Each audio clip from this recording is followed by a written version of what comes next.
tere hommikust sulle. Tervitused jälle siit metsast. Oh, mõnus ja hinga ise ka sisse-välja korraks. Naudi elu. Ja teema, millel ma siis praegu tahan peatuda, on see, et miks me tunneme ennast ikkagi nii üksildasenaa. Ja tavaliselt mul on olnud viimasel paar sellist hästi noort inimest, kes on mu juures käinud ja ma näen, et neil on olemas perekond, neil on olemas isegi sõbrad, aga nad on oma süsteemi nii kinni pannud ja nad selles süsteemis on nii üksikud. Isegi kui seal on üks vanem, kes toetab, siis ta valib ennem tulla ja rääkida täiesti võõra inimesega, kui seda jagada oma vanemaga. Ja see on kurb, sellepärast, et siis tekibki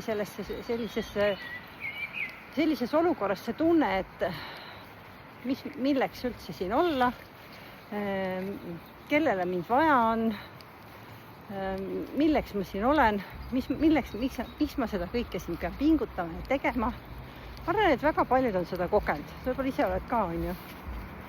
Ja see tähendab seda, et ma olen ühendunud sellel ajahetkel millegi sellisega,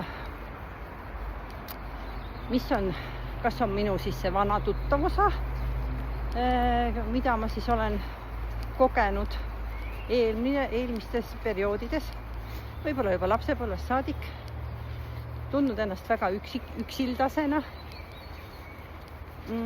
Ja me oleme õppinud ära, et see üksildus ongi see meie eksisteerimise viis. Ja me ei ole isegi väikest sirutust valmis tegema, kui sa paned niimoodi käed ette ja teed sellise avatud liigutuse, et seda teist inimest oma süsteemi lubada. Me oleme tohutult kaitses ja usaldamatuses. Nii et selleks, et siit nüüd välja liikuda, on kõigepealt vaja aru saada, millest on üldse tekkinud ja kelle suhtes mul on tekkinud see tohutu kokkupanek, kokkutõmbumine. Nii et tuleks endas otsida seda sirutust, avanemist, kas või veidikenegi selle maailma suunas ja võib-olla ka mõne inimese suunas oleks hea. Kas või natukenegi proovin. See ei tähenda seda, et me peaks kõik inimesi siia oma süsteemi sisse laskma.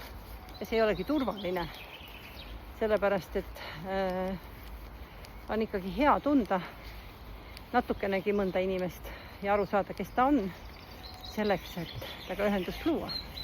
Ja soovitan alati võtta natuke aega.